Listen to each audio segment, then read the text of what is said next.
ఎర్రచంద్రం squad లో ప్రస్తుతం పనిచేస్తున్న ఎస్పీ శ్రీనివాసు అసలు ఎందుకు మీకు పరిచయం, ఎట్లా పరిచయం అయిండు, ఎందుకు మిమ్మల్ని చంపిస్తానని టార్గెట్ చేశారు, అతనికి మీకు ఏంటి రిలేషన్? యాక్చువల్లీ నేను ఒక అబ్బాయిని ఇష్టపడ్డాను. అందరి లైఫ్ లో కామన్ గా జరిగేది.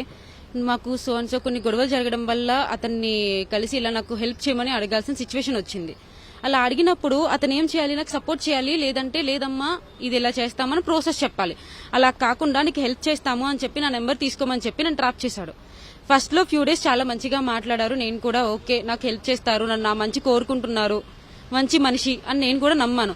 ఫ్యూ డేస్ కి నాకు హెరాస్మెంట్ స్టార్ట్ చేశారు. నేను చెప్పింది వినాలి, నేను రమ్మన్న ప్లేస్ కి రావాలి, లేకపోతే మీ డాడీని చంపేస్తాను, మీ తమ్ముని చంపేస్తాను, మీ పరువు తీసేస్తాను, నిన్ను బతకనివ్వను, నీ మీద ఎలిగేషన్స్ పెడతాను అని నన్ను చాలా టార్చర్ చేశారు. సో ఫ్యూ డేస్ నేను ఫేస్ చేశాను. అతను నన్ను ఫిజికల్లీ యూజ్ చేసుకున్నాడు. ఆ తర్వాత ఫ్యూ డేస్ తర్వాత ఇంకా నేను నా వల్ల కాదని చెప్పి వాళ్ళ వైఫ్ కి కాల్ చేశాను.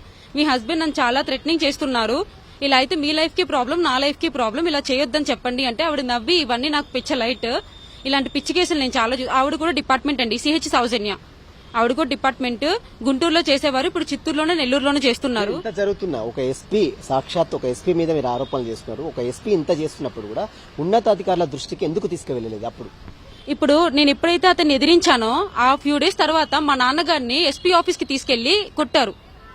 నేను ఎప్పుడైతే ఎదిరించానో అప్పుడే కొట్టారు. ముందే ఎదిరించుంటే ముందే కొట్టారు. నేను కేసు పెడతానని కూడా చెప్పాను. ఆ తర్వాత మా కేసు పెడతానని వాళ్ళ వైఫ్ కి చెప్పినప్పుడే తీసుకెళ్లారు, ఇబ్బంది పెట్టారు, మా బ్రదర్ ని తీసుకెళ్లారు, చాలా టార్చర్ చేశారు. ఆ తర్వాత నేను జనవరి 5వ తారీఖున 2024లో మంగళగిరిలో కేసు పెట్టాను. డీజీపీ ఆఫీస్ లో కేసు తీసుకున్నారు, ఎంక్వైరీ అయ్యింది, కేసు ప్రూవ్ అయింది. నేను కేసు పెట్టిప్పటికి 1.5 సంవత్సరం, అంటే ఒక సంవత్సరం 2 నెలలు అవుతుంది. ఈ గత 8 నెలలుగా కేసు ఇన్వెస్టిగేషన్ లో ఉండగా శేఖర్ భాష అనే ఒక వ్యక్తి నా మీద ఆరోపణలు చేస్తున్నారు.